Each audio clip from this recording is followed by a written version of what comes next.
বিয়ার পর থেকে আমি একটা জিনিস খেয়াল করেছি, আমার বউ আমি যতই গালাই না কে, বউ আমার কোনো দিন আগ করে না, ঠান্ডা মাথায় থাকে, কোনো পেশাল পারে না, কিচ্ছু করে না, চুপ মেরে থাকে, এরা টু শব্দও করে না।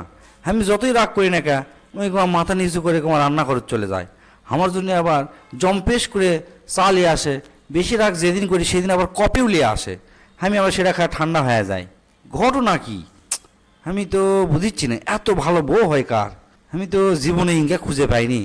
আজকে দেখি তো, শোতার আগে আমি জিজ্ঞেস করবো ঘটনা কি। শোনো কলজার বউ, তুমি সত্যিই খুব ভালো একটা বেটি ছিল, বুঝছো? তুমি জীবনে কোনোদিন আমার উপর রাগ করেনি, তোমাকে আমি এত বকাঝকা করছি, তাও তুমি আমার সাথে কোনো কথা কওনি, কিচ্ছু কওনি। ইনকা বউ পাওয়া আমার জন্য ভাগ্যের ব্যাপার, আমি খুবই সুখী। কে কি হচ্ছে উঙ্কা করে করছো কে?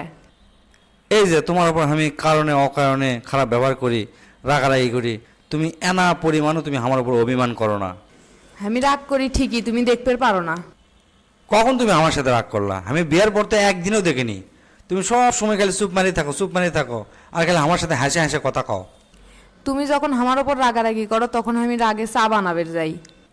চা বানালে রাগ কমে যায়, এটা আবার তুমি আমাকে ক্যাঙ্কা কথা শোনালা। হ কমেই তো।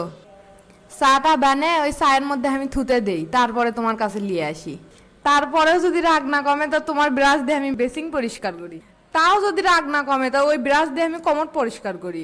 তারপরে যে আমার রাগ কমে আস্তে আস্তে। পরের দিন সকালে আমি যখন দেখি তুমি ওই ব্রাশ দিয়ে দাঁত ঘুষিচ্ছ, তখন আমি দেখি আর আমার রাগটা আস্তে আস্তে ঠান্ডা হয়ে যায়, আমার পুরো শরীর ঠান্ডা হয়ে যায়। এ তোরা কে কুটে আসলে আমাকে ধর, আমি 3বার একসাথে স্ট্রোক করছি।